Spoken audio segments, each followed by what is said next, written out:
Hi guys, welcome to Debbie's Rusty Brush and Watch Me Wednesday. So yesterday we made some signs, some Valentine's Day signs for the booth, and today we're going to make some block signs. And what I mean by that is I had some old 2x4s and we're just going to make some signs that are on blocks. Now yesterday when we did the other signs, I showed you guys how I went about prepping the different kind of boards. So today we're going to kind of do the same thing. All of these have had I've done this in separate sections so that we can get all the way through.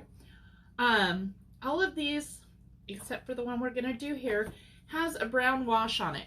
Now, the reason I wanted the brown wash is when I distress, I wanted dark to come through my lighter colors versus this light color. So, let's grab a couple of paper towels.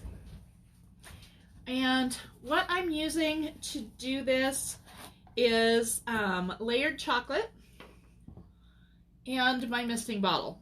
And so I'm just going to mist this block all the way around. And I saved my my paintbrush that I was using earlier when I prepped all of these. And I'm just going to lay it on. And I'm doing this with a chip brush because even though I sanded these blocks, there are areas in them that are not perfect, which is fine because I'm wanting that distressed rustic look. But in order to get this brown down into a lot of those areas, I'm having to kind of scrub, and I don't want to do that with a good brush. So I am doing it with a chip brush. And so then once I get it on there, I'm just rubbing it in and rubbing it back so that I get the grain of the wood.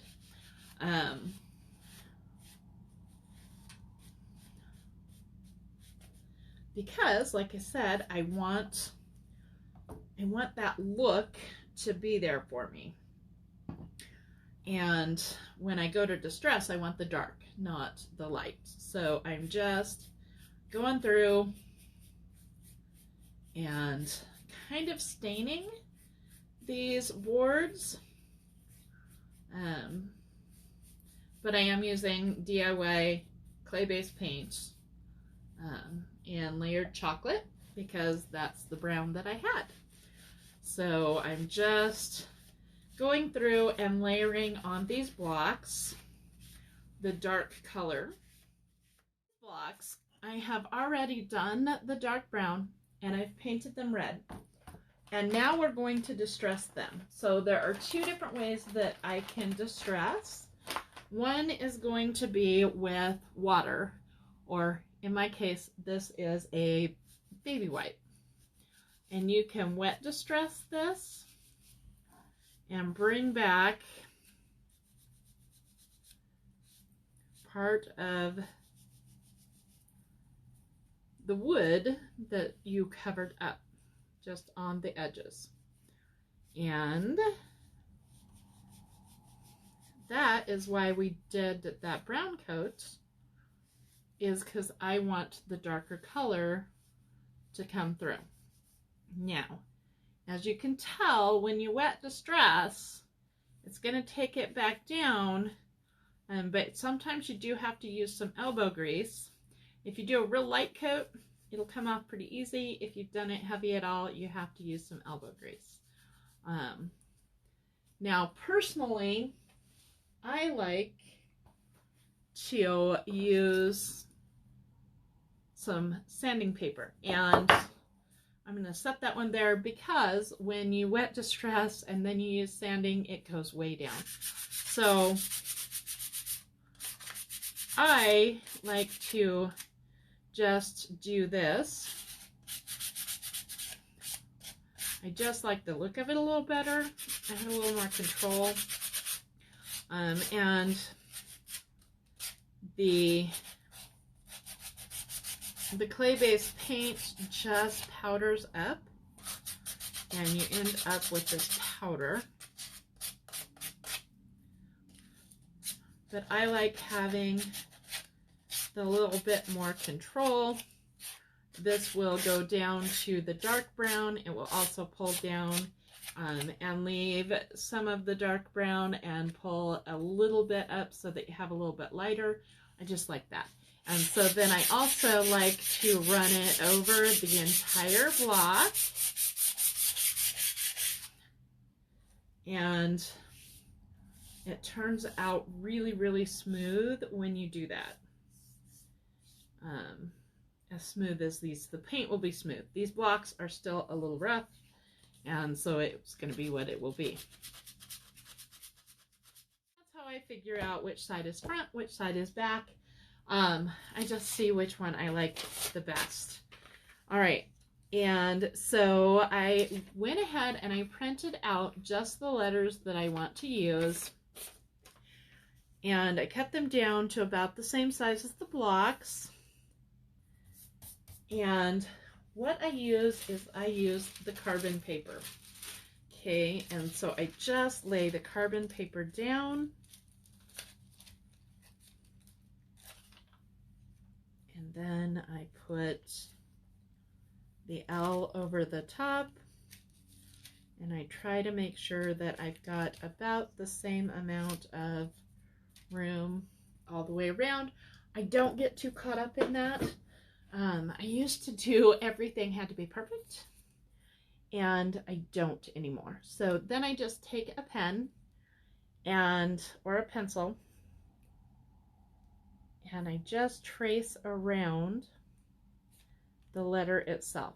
Now I like to use something that actually writes, because I want to see that I've gotten all of my area. I have done it before where I have not had all of my area, and then I'm trying to freehand, and sometimes not always a good thing. And the other thing is that I have gone through and traced out a whole thing, only to find out that my carbon paper was upside down. So my tracing came out onto the back of my printout instead of onto my object.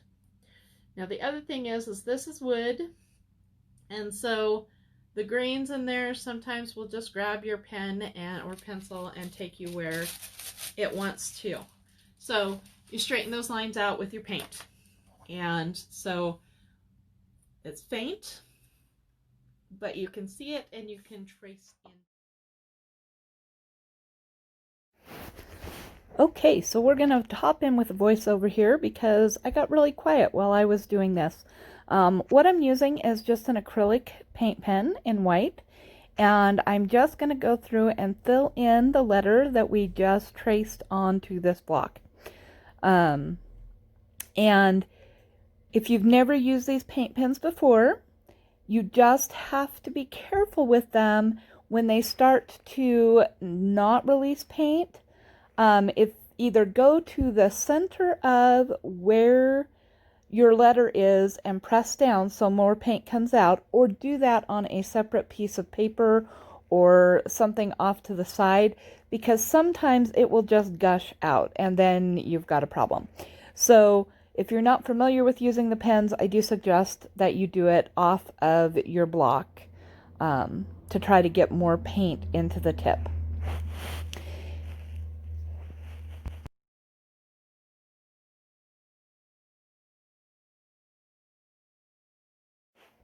So this would be when, if you had any areas where when you traced you got a line crooked or whatever, this is where you would clean that up and fix it.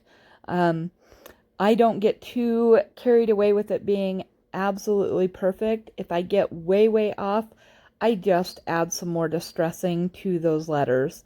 If I do an okay job with it, I don't necessarily distress the letters, but if you do have a boo-boo, then just add in your distressing, and you can't even tell that you got a little bit off course.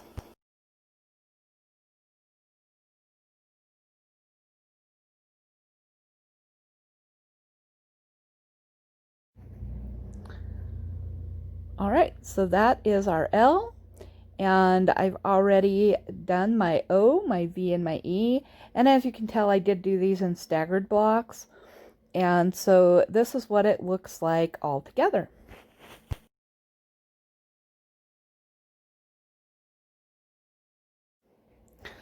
All right, so now we're just going to work on a sign that I had previously done because I want to show you how I wrap them up to put them in the store so that they stay together all as one sign.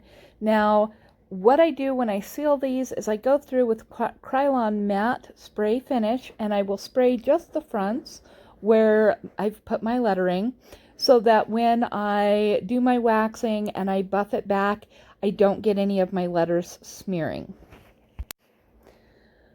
So I do use Easy Peasy Spray Wax on these, and I will do the entire block, spray it down, wipe it back, let it sit, and then I will buff it.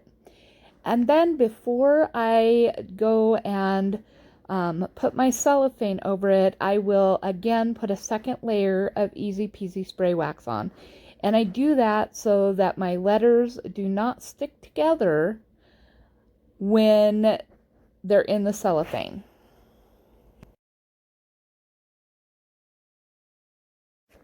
You can use any kind of wax for these letters, the blocks. You can use, I'm using Dixie Belle's Easy Peasy Spray Wax. You can use their regular paste wax, you can use DIY's wax, or even a min wax. And it will just protect the blocks themselves so that they have a protective coating. And the wax, if you just do a clear coat, you have to let them cure for a very long time before you put the cellophane over it. The cellophane will not stick to the blocks, but the blocks will stick to each other. So by using wax, you don't have that problem of those blocks sticking together when your customer unwraps the cellophane and wants to utilize their new purchase. What I do is I go to the dollar store and I get this shrink wrap stuff.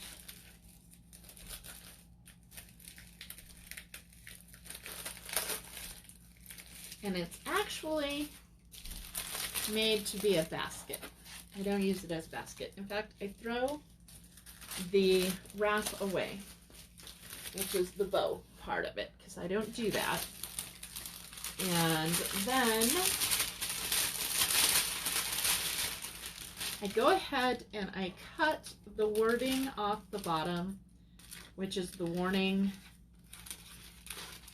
that it can cause smothering, not to let children play with it, all of that good stuff. So I go ahead and I cut that off the bottom. And then I will cut it down both sides.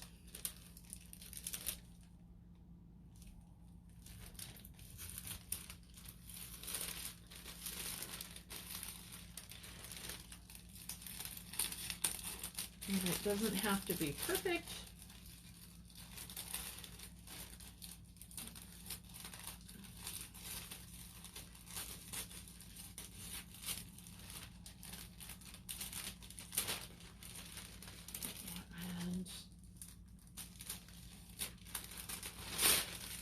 And I cut it down the other side.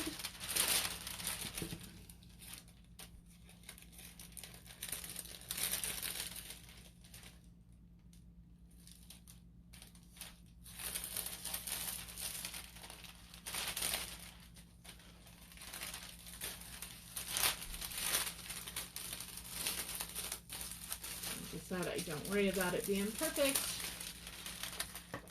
All right, and And then that gives me at least 2 things that I can use to wrap with, okay? And then I go ahead and I lay my block down.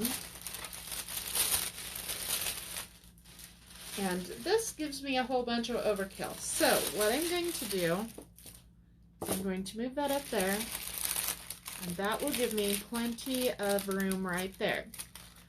And I'm going to go ahead and go, because I don't need that much on the side. So I'm going to go ahead and cut right here.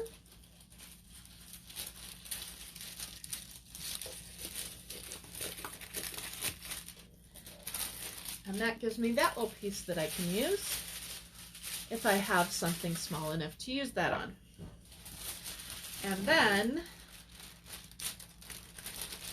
I do want these to overlap, so I make sure that I can overlap, and then I'm going to cut right there. And if I ever have anything that I need that little of a piece for, I've got it. Very seldom do I have things that small. Okay, so then what I do is make sure that my blocks are lined up.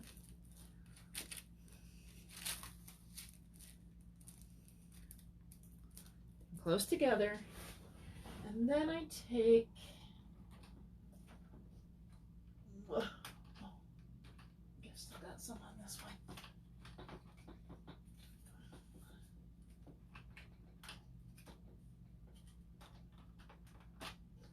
Take my double-sided tape, and it sits out here and gets that kind of gooky. Okay, so I take my double-sided tape and I put my tape on here, onto the plastic, not onto the blocks. Make sure your blocks are lined up and your plastic is lined up, and then I'm going to go ahead and put that there.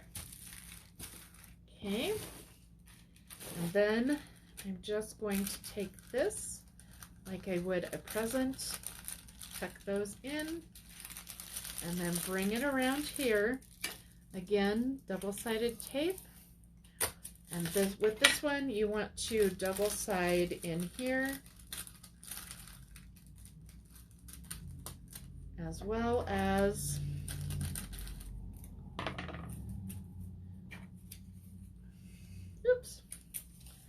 up here. And so you bring those in, tape that down like that, and bring it up and tape it there. Okay. And you do the same thing on the other side.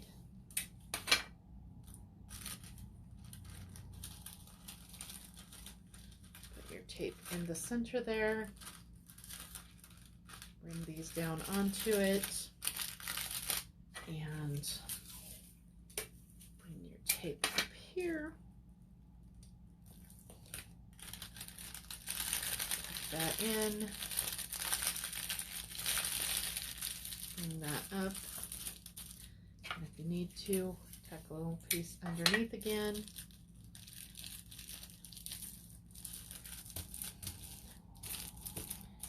And then